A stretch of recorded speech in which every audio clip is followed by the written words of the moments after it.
Border Gavaskar ট্রফির খেলা চলছে। অস্ট্রেলিয়ার মাটিতে ইন্ডিয়া গেছে এবং সবশেষ 4টা বর্ডার গাভাস্কার ট্রফি রাহুল ইন্ডিয়ায় জিতেছে।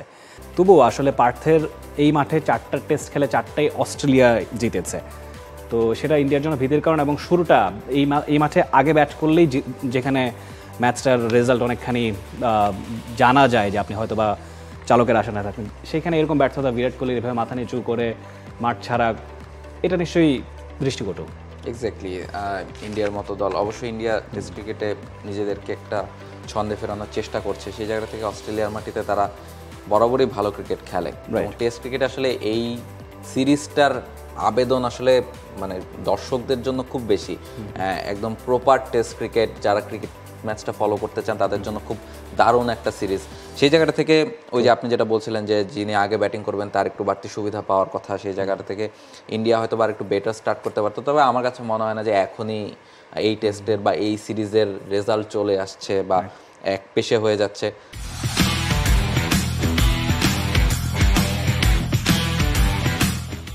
আমার কাছে মনে হয় যে আমরা দেখেছি এরকম পজিশন থেকে বড় বড় দলগুলোর টেস্ট ম্যাচ যখন হয়, ইন্ডিয়া বা অস্ট্রেলিয়া, ইংল্যান্ড, তারা আসলে কীভাবে ব্যাক করতে পারে এবং সেই জায়গা থেকে তারা যে ফাইট করতে পারে। ইন্ডিয়াই তো ঋষভ পন্থ দেখেন, বাংলাদেশের সাথেও সেম একটা সিচুয়েশন ইন্ডিয়া পড়েছিল, সেখান থেকে কিন্তু জাদেজা, ঋষভ পন্থ তারা ব্যাটিং করে তাদের টিমকে এগিয়ে নিয়ে গেছেন এবং তারা ম্যাচ জিতেছে। সেই আসলে চেষ্টা এবং সেই অভ্যাসটা তাদের আছে সবচেয়ে ইম্পর্টেন্ট।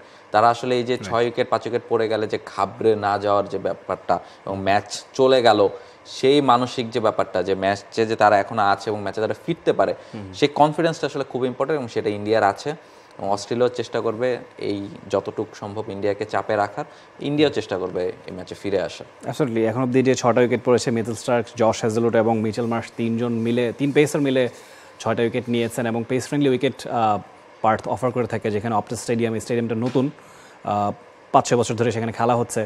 সব কিছু মিলিয়ে একটা অন্যরকম আবহ বর্ডার গাভাস্কার ট্রফি টেস্ট ক্রিকেটে। আমি বলবো যে অ্যাশেজের পরই হয়তো বা second best tournament, second best test series আর কি। তো সেই ক্ষেত্রে সেই ব্যাপারটা ইন্ডিয়ার মাথায় আছে। টানা 5ম সিরিজ জয়ের ব্যাপারে তারা আসলে সেই স্বপ্নটা দেখছে, কিন্তু এই মুহূর্তে খানিকটা ব্যাকফুটে। বাট আপনি যেটা বলেছেন যথার্থই বলেছেন, টেস্ট ক্রিকেট আসলে একটা গৌরবময় অনিশ্চয়তার খেলা। ক্রিকেট যেমন, টেস্ট ক্রিকেটটা একটু বেশি অনিশ্চয়তায় ভরা। সেই জায়গায় হয়তো ইন্ডিয়া ফাইট ব্যাক করবে এবং অস্ট্রেলিয়ারও ইকুয়াল চান্স আছে, যেহেতু নিজেদের মাঠ। এবং দেখুন, টেস্ট চ্যাম্পিয়নশিপের শীর্ষ 2 দল এবং টেস্ট র্যাঙ্কিংয়েরও শীর্ষ 2 দল, 2 দলেরই জানা আছে যে টেস্ট চ্যাম্পিয়নশিপের ফাইনাল খেলতে হলে এই সিরিজটা খুব ভাইটাল। সেই অনুযায়ী তারা পারফর্ম করবে এবং টেস্ট চ্যাম্পিয়নশিপ কিন্তু এখনও অ্যালাইভ। আপনি দেখুন, শ্রীলঙ্কার মতো দলের এখনও চান্স আছে। অনেক সাউথ আফ্রিকাও বলবো যে এখনও রানে আছে, সবগুলো ম্যাচ 2 তারা জেতে এবং সেই সম্ভাবনাটাও তাদের আছে। তাহলে নিঃসন্দেহে আমি বলবো যে এখনও test championship is very much alive. এই সিরিজটা সেখানে একটা ডিসাইডিং ফ্যাক্টর হতে পারে। For more updates, subscribe to our YouTube channel and click on the bell icon. Follow us on Facebook and Instagram. Download T-Sports app to enjoy exciting games and highlights. Visit tsports.com.